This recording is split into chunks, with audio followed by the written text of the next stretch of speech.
आज रत्नागिरी का सत्संग कितने लोगों ने देखा पता नहीं।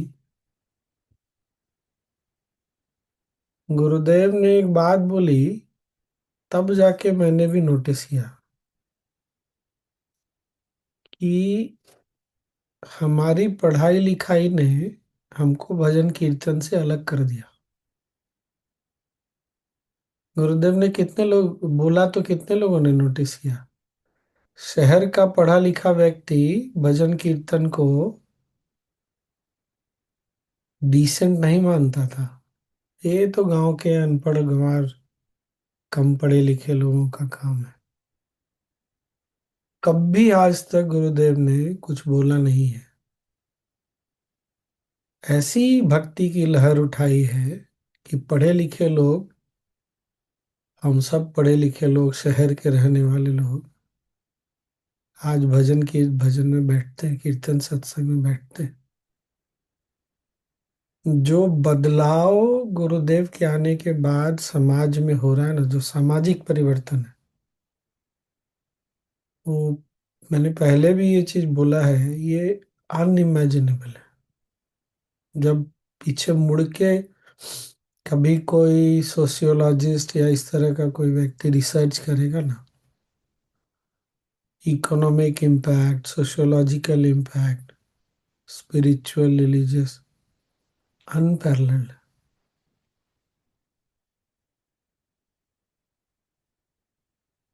आज इतने बड़े बड़े सत्संग में विट्ठल है, विट्ठल है, सब लोग नाच रहे हैं, झूम रहे हैं।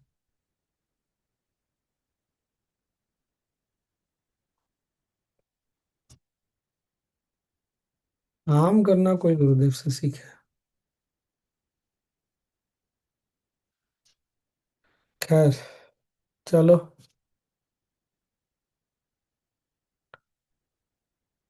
प्राणायाम ध्यान क्रिया तो अपनी जगह जो सिखा रहे हैं गुरुदेव, वो तो है।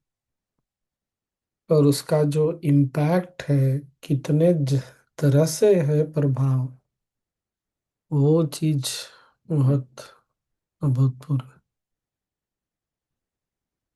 चलिए सोनी जी।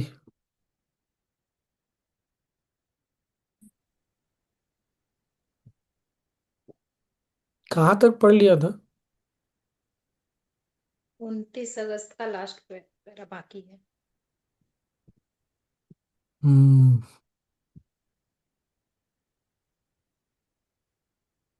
पढ़ लो।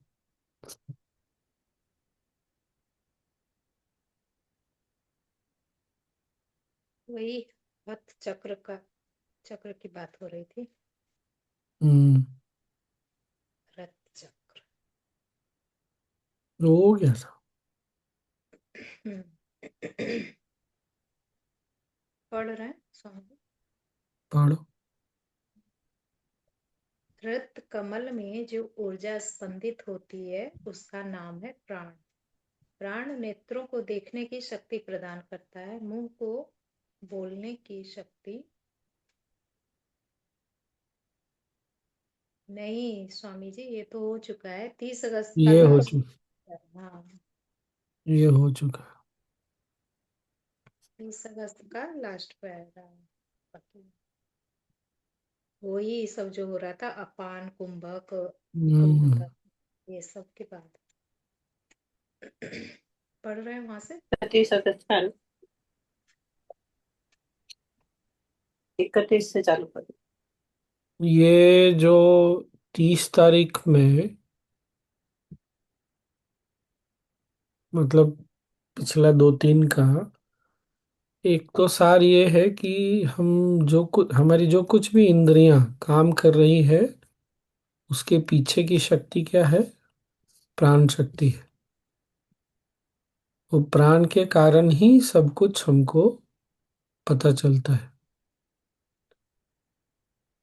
दूसरा, काकभूषुंड ने एक बात बोली, ये 30 तारीख में है, कि इंग्लिश में ऐसे बोल रहे हैं, pray listen to the natural and effortless movement of the life force at all times. मतलब इस प्राण के प्राकृतिक और बिना प्रयास के जो उसकी गति है ना, उस पर ध्यान दो।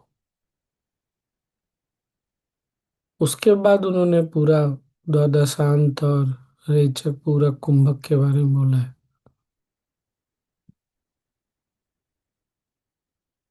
जो हम अक्सर आजकल ध्यान कर रहे हैं ना, सांसों पे ध्यान देते हैं, बिना प्रयास के सांसों को देखना केवल, वो वही है।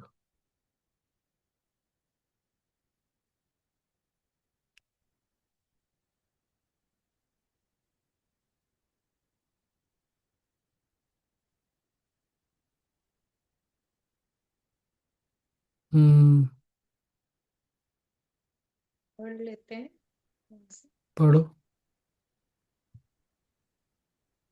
कोई चलता हो या खड़ा हो, जागता हो या सोता हो, ये जीवनाधार वायुएं जो स्वभावतः गतिशील हैं, इन अभ्यासों से नियंत्रित की जाती हैं। श्लोक का अर्थ है, तब व्यक्ति जो भी करता या खाता है तो इन कुंभकों को जानने वाला कर्मों का कर्ता नहीं होता। कुछ ही दिनों में वह परम स्थिति को प्राप्त कर लेता है। जो इन कुंभकों का अभ्यास करता है वह बाह्य पदार्थों से आकृष्ट नहीं होता। जिन्हें यह दृष्टि प्राप्त होती है वे सक्रिय हों या अक्रिय, वे बंधन में नहीं पड़ते। उन्होंने वह प्राप्त कर लिया होता है जो उन्हें प्राप्त करना होता है। द्वादशांत से द्वादशांत से अभिप्राय शरीर से बाहर का 12 अंगुल की दूरी का चुंबकीय क्षेत्र है। प्राण और अपान भी इस चुंबकीय क्षेत्र के अंग होते हैं।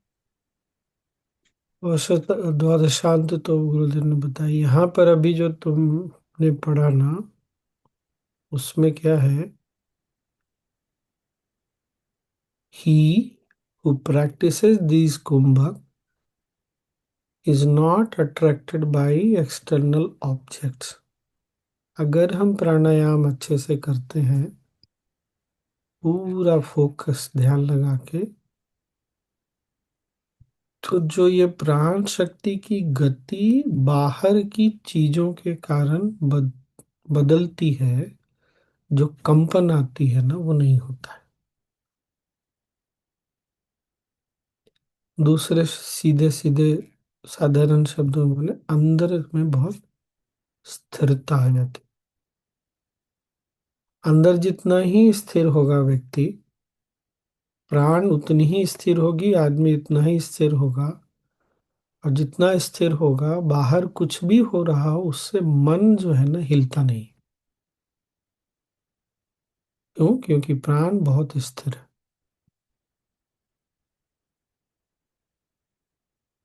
पढ़ो।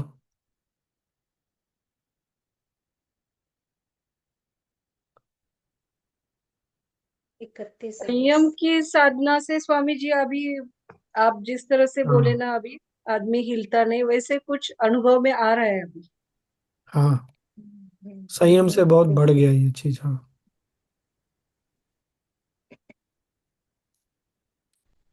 बाह्यो तमसि संक्षिणे लोकालोकः प्रजायते, हार्दे तु तमसि क्षिण्णे स्वालोको जायते मुने।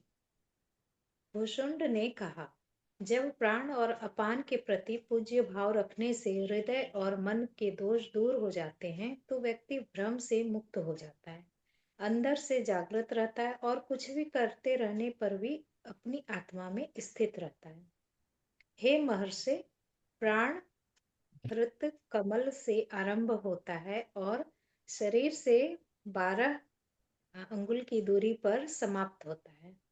अपान द्वादशांत 12 अंगुल से दूरी पर से आरंभ होता है और हृत कमल में जाकर समाप्त होता है। इस प्रकार अपान वहां से आरंभ होता है जहां पर प्राण समाप्त होता है।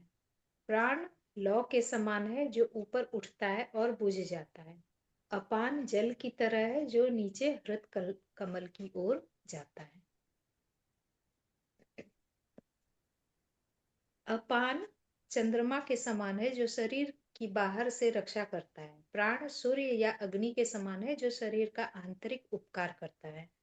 प्राण हर क्षण हृदयाकाश में ताप उन्नत उत्पन्न करता है तथा इस ताप को उत्पन्न करने के बाद यह मुख के सामने के आकाश में भी ताप उत्पन्न करता है। अपान चंद्रमा है, वह मुख के सामने के आकाश को पुष्ट करता है और फिर हृदयाकाश को भी पुष्ट करता है। यदि कोई उस स्थल तक पहुंचता है जहां अपान प्राण से मिलता है तो फिर उसे कोई दुख नहीं सताता और न ही वह फिर जन्म ही लेता है। वस्तु स्थिति यह रुको है रुको हाँ। रुको रुको। मतलब ये जो शक्ति है अंदर से भी मजबूत करती है, बाहर से तेज बढ़ाती है। और ये जो अंतिम लाइन पढ़ा ना, if one is able to reach the space where the apan unites with the prana, he does not grieve anymore, nor is he born again.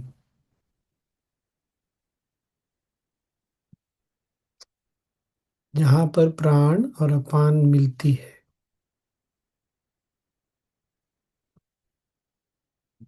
अब तो हम लोग सही ध्यान कर रहे हैं इतने दिनों से। स्वामी जी इसको सिंपल वे में बताइए ना। जहां जहाँ पर पर अपान सांस क्या। जहां पर सांस बाहर जाके रुकती है, फिर अंदर की ओर चलती है, अंदर की ओर कहीं तो रुकती है, फिर बाहर की ओर चलती है। वो जहां रुकती है वहीं पर मिलन होता है प्राण का और अपान का। जब सांस बाहर की ओर जाके रुकती है तो वो प्राण है, जब बाहर से अंदर आती है तो वो अपान है।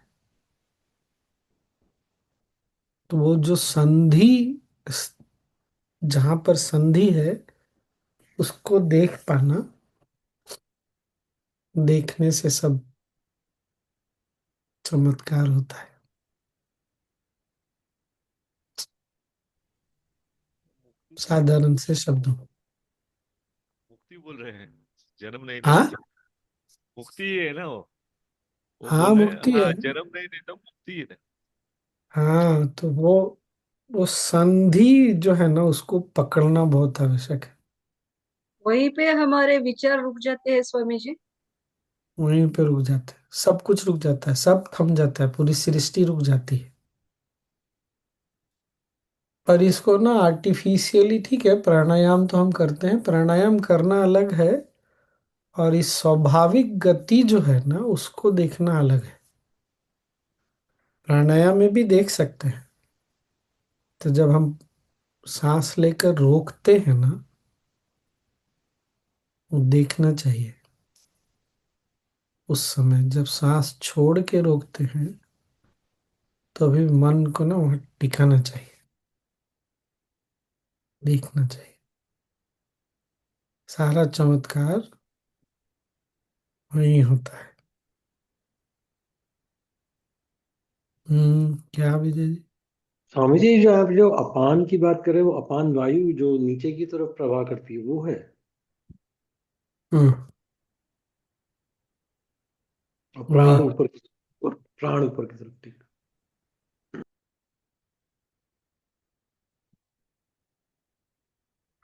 चलो आज भी ध्यान करेंगे इस पर।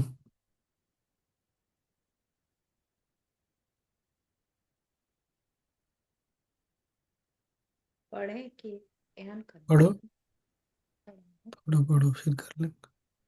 यदि कोई उस स्थल तक पहुंचता है जहां अपान प्राण से मिलता है तो फिर उसे कोई दुख नहीं सताता और न ही वह फिर जन्म ही लेता है।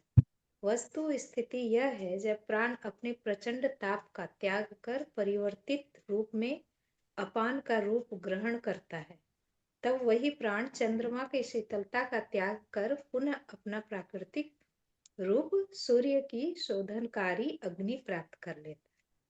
ज्ञानी लोग प्राण की प्रकृति में तब तक अनुसंधान करते हैं जब तक वह अपनी सौर प्रकृति का त्याग कर चांद प्रकृति नहीं धारण कर लेता। जो अपने हृदय में सूर्य और चंद्रमा के उदय और अस्त होने से संबद्ध सत्य को जान लेते हैं, वे पुनः जन्म नहीं लेते। जो अपने हृदय में सूर्य का दर्शन करता है वह सत्य को जान लेता है।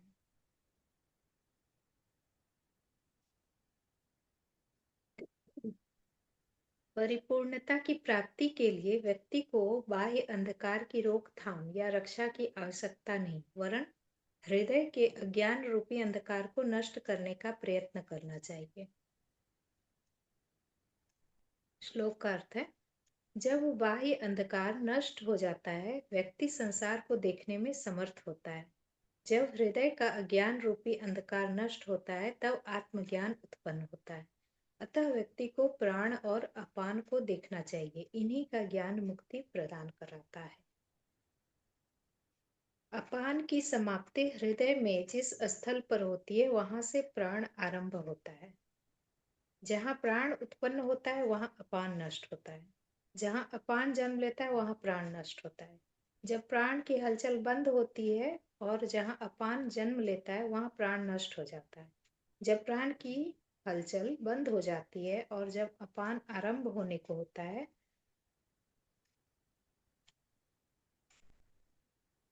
जब प्राण की हलचल बंद हो जाती है और जब अपान आरंभ होने को होता है, व्यक्ति बाह्य कुंभक का अनुभव करता है, जिसकी जड़ें इसमें स्थित होती हैं। उसे फिर दुख नहीं सताता। जब अपान की हलचल बंद हो जाती है और प्राण अभी कुछ कुछ आरंभ होता है, तो व्यक्ति आंतरिक कुंभक का अनुभव करता है, जो इसमें स्थित होता है, फिर उसे फिर दुख नहीं सताता। थोड़ा ना यहाँ ठहर के सोच के देखिए, अगर सूर्य चंद्र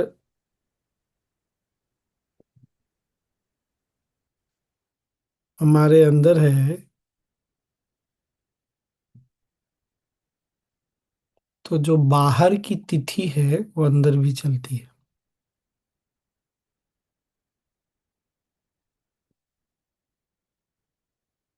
क्या दो? शुक्ल पक्ष, कृष्ण पक्ष, पूर्णिमा, अमावस्या, ये सब हमारे अंदर चलता है। सूर्य ग्रहण, चंद्र ग्रहण, और इसके लिए ना प्राण को देख करके सिद्धि एक तरह से, तभी ये दिखेगा पूरा। और इसको देख पाने के लिए ना बाहर से दृष्टि हटानी पड़ेगी, क्योंकि या तो बाहर देख सकेंगे या अंदर देख सकते हैं। बाहर देखने से मन विचलित होके भागता रह जाएगा, अंदर देखने से स्थिर होके शांत हो जाएगा।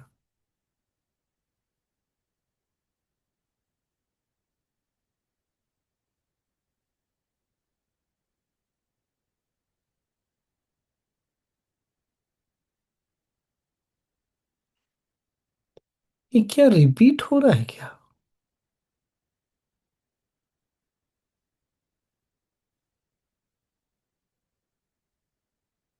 पढ़ लो, 2 पेज और पढ़ लो, फिर ध्यान कर लेंगे।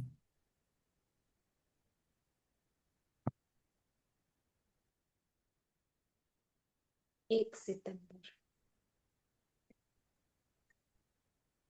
यत्र प्राणो अपानाने अपानानेन प्राणेन नापान एव च निर्गिनो निर्गिनोर निगिरनो, अब क्या है निगिर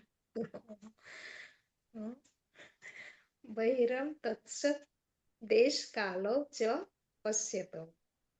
भूषण ने कहा, यदि प्राण को अपान के आरंभ होने के 12 अंगुल के क्षेत्र से बाहर छोड़ा जाए और तब कुंभक करें, तो दुख फिर होगा ही नहीं।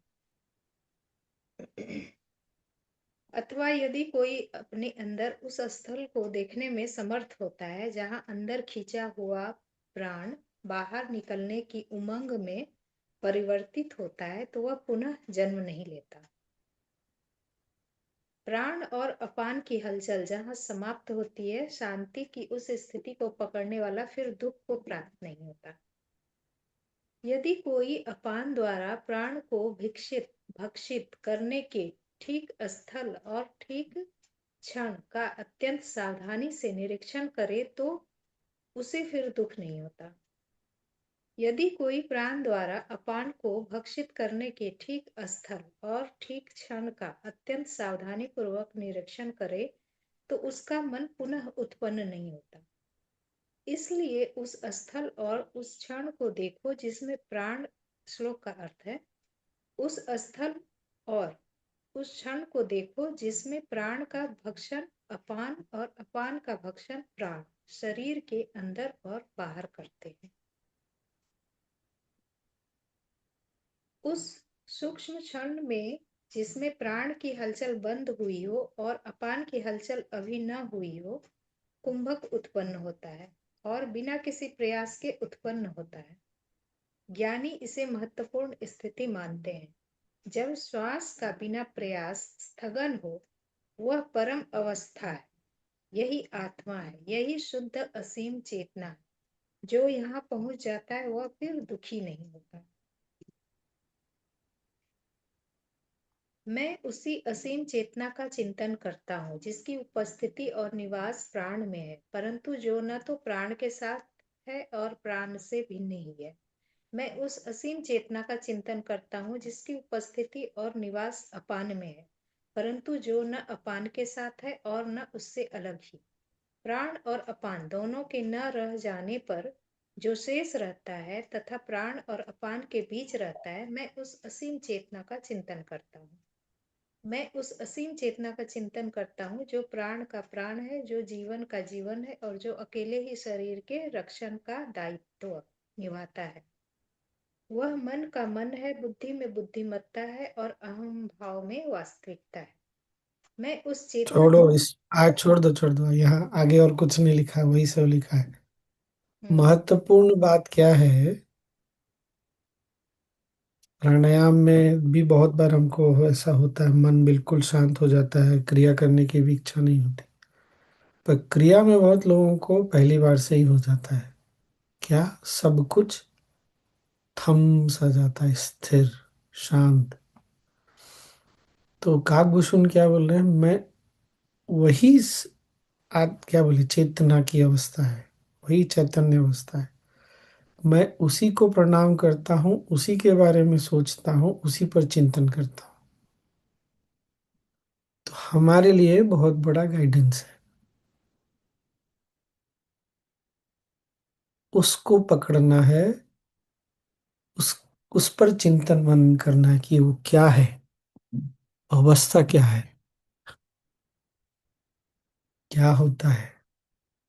जो भी जो भी काकभूषण बार बार बोल रहे हैं, मैं उसका चिंतन करता हूँ, उसको मानता हूँ। तो आगे से जब क्रिया करके एकदम शांत हो जाए ना, तो उस शांति और स्थिरता को अपनी चेतना में बिठा के रखना है। दुनिया के हलचल तो चेतना में बैठा ही हुआ है जिंदगी। अब उस पे ध्यान देंगे। छोड़ो, ध्यान ही कर लेते हैं, इतना क्या बात। चलिए।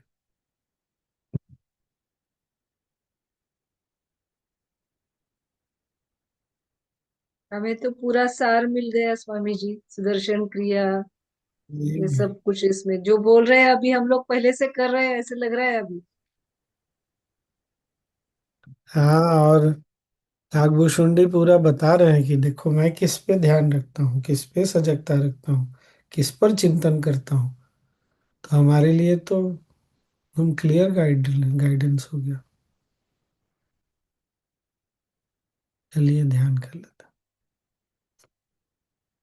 वही जो भी करेंगे जो बातें कही ना, उसका उसका अब अनुभव देंगे स्वामी जी, प्रत्यक्ष हम जो इतने हम जो इतने दिन सिर्फ से बातें। ध्यान कर रहे हैं वही ध्यान करेंगे। हाँ, जहाँ स्वामी जी प्राण अब अनुभव देंगे।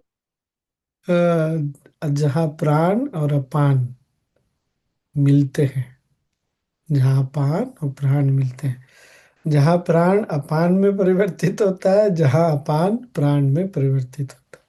टेक्निकली उतना सोचने का जरूरत नहीं है, बस उस स्थान को पकड़ना है हमको। ठीक ना?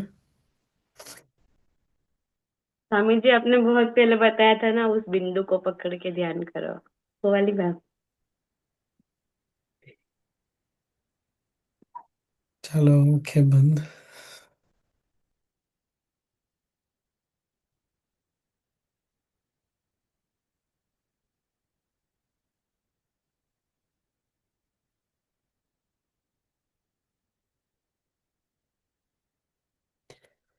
रीढ़ की हड्डी सीधी, गर्दन और सर उसकी सीध में,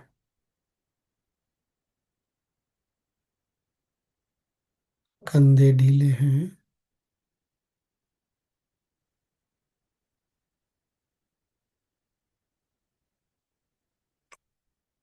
होठों पर गालों पर हल्की मुस्कुराहट।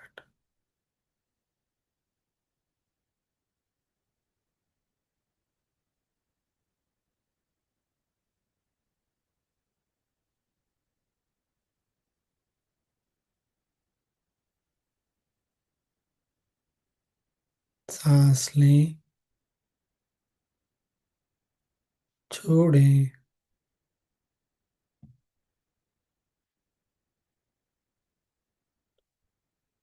अपना ध्यान वातावरण की ओर ले जाएं।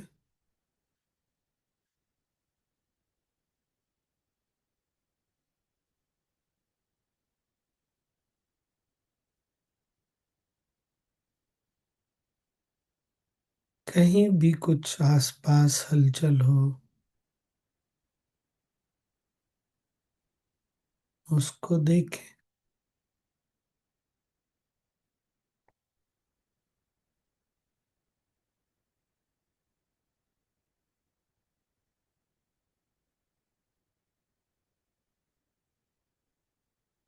और अगले कुछ पल के लिए उसको वैसा ही छोड़कर विश्राम करें।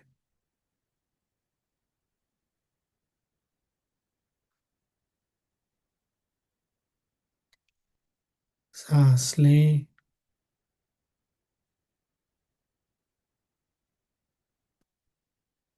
और छोड़ते हुए विश्राम करें।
एक और सांस लें,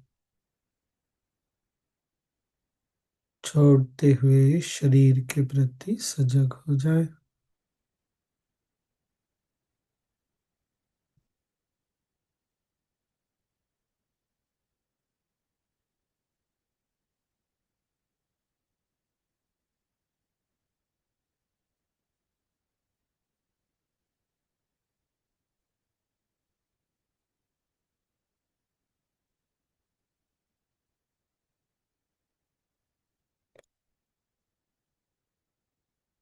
शरीर विश्राम में है, और जैसा भी है, प्रकृति का एक अनमोल उपहार है।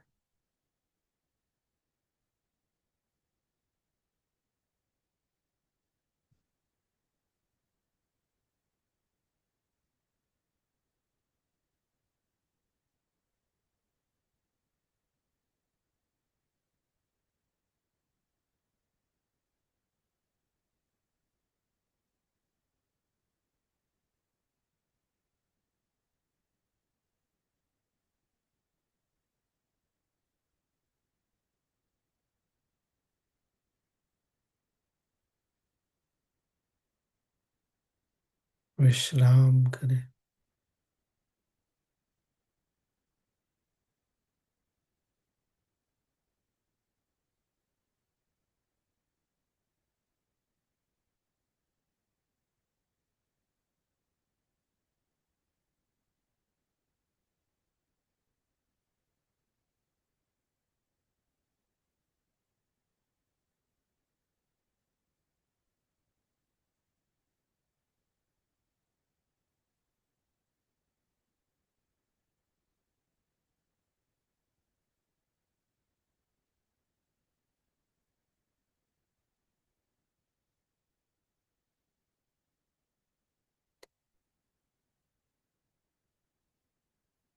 एक और सांस लें, छोड़ते हुए शरीर को स्थिर कर लें, जैसे कोई पत्थर की मूर्ति।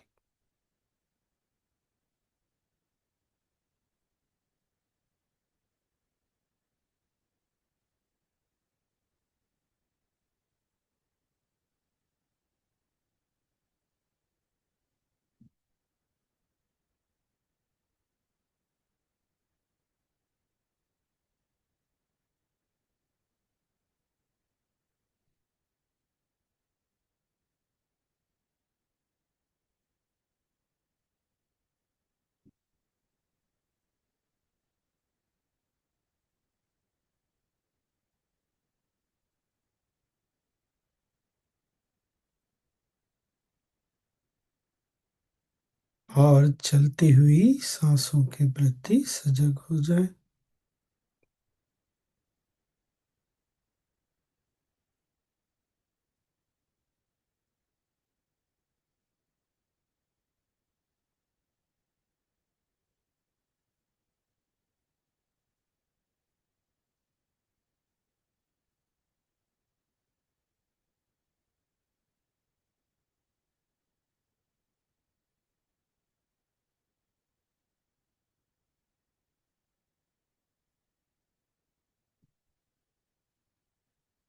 सांस की सहज गति और लय को देखें।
सांस स्वतः चल रही है।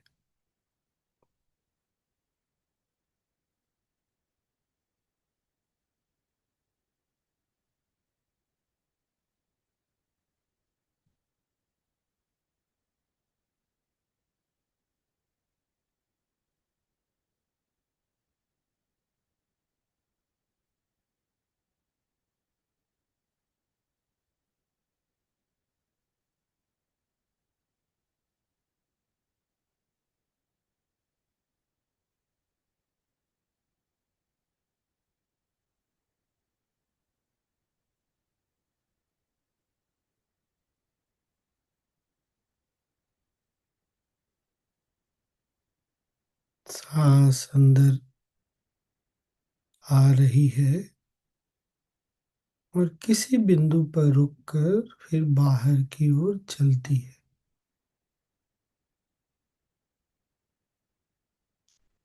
और कहीं बिंदु पर रुककर वापस अंदर।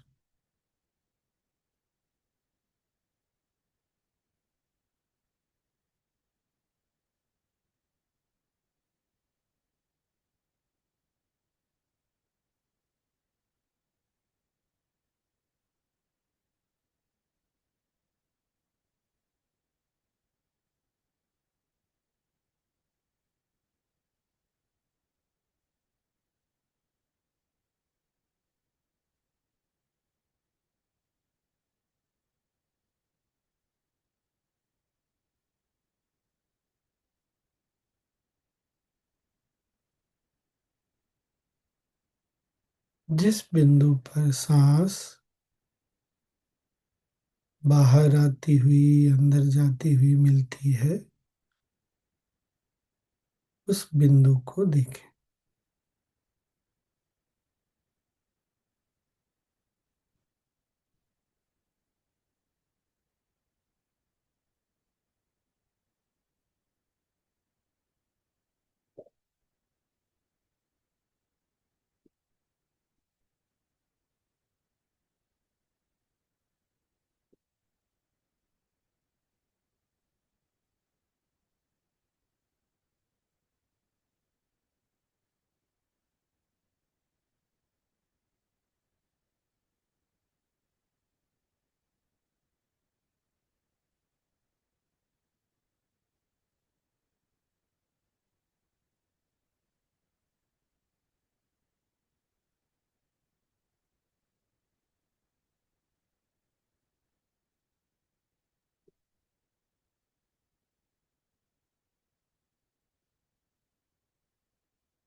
देखते जाए।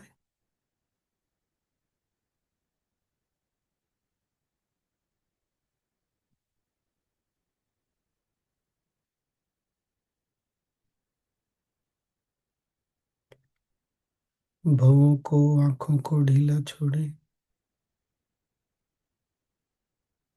मन को ढीला छोड़े।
एक और सांस लें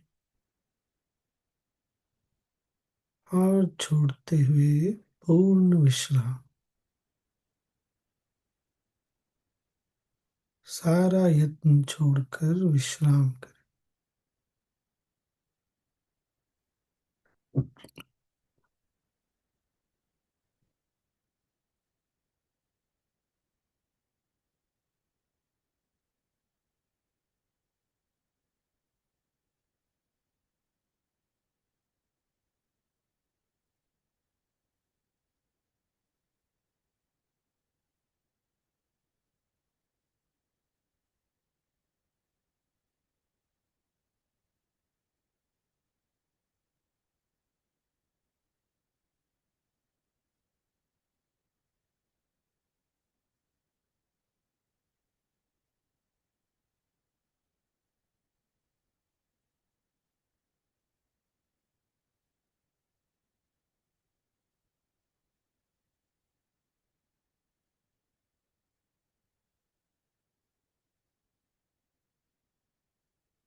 विश्राम करें।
ओम शांति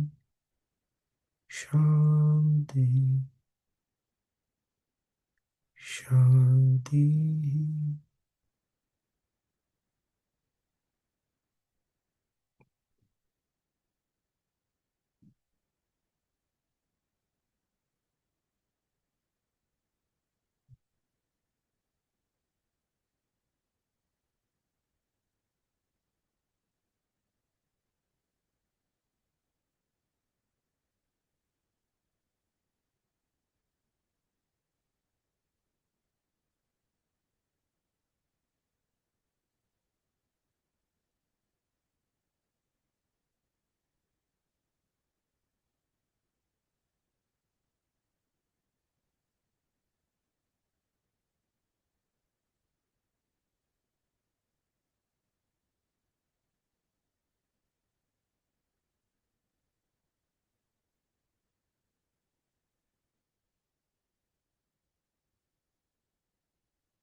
शरीर और आसपास के प्रति सजग होते हुए सांस लें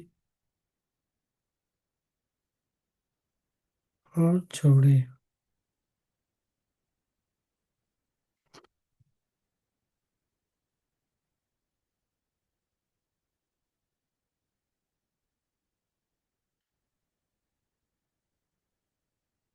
और धीरे धीरे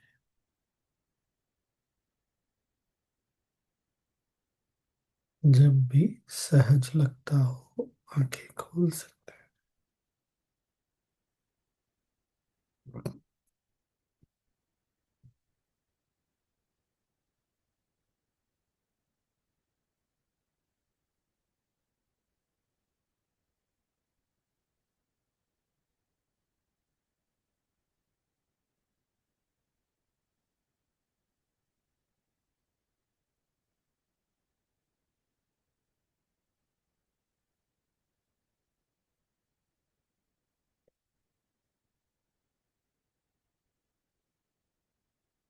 अच्छा हो गया।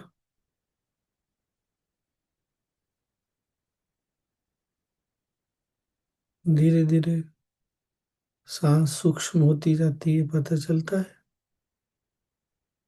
एकदम हल्की, सूक्ष्म। बहुत बढ़िया। तब स्वाभाविक रूप से ना प्राणायाम अपने आप होता रहता है। सोनी कुछ बोल रही? स्वामी जी, मन लग रहा था कि मतलब बहुत भाग नहीं रहा था ऐसा। हम्म। तो अजीब अजीब लगा कि इतना मतलब अपने पास था ऐसा लगा। हम्म। वही प्राण, याद है ना, जब प्राण स्थिर शांत हो जाता है तो मन कहाँ जाएगा।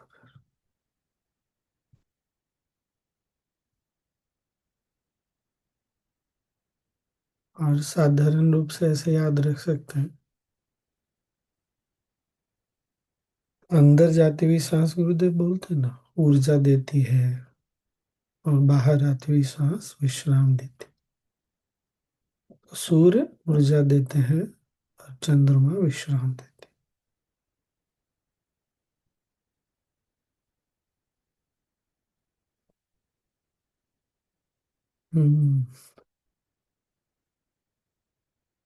स्वामी जी, कभी कभी लगता है सांस बहुत धीमी होती, समझ में नहीं आता।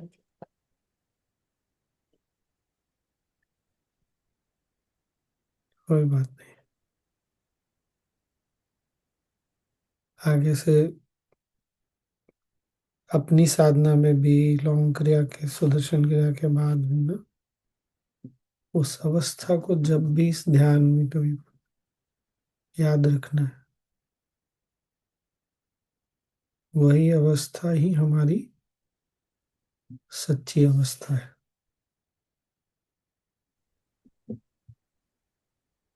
स्वामी जी, हम्म।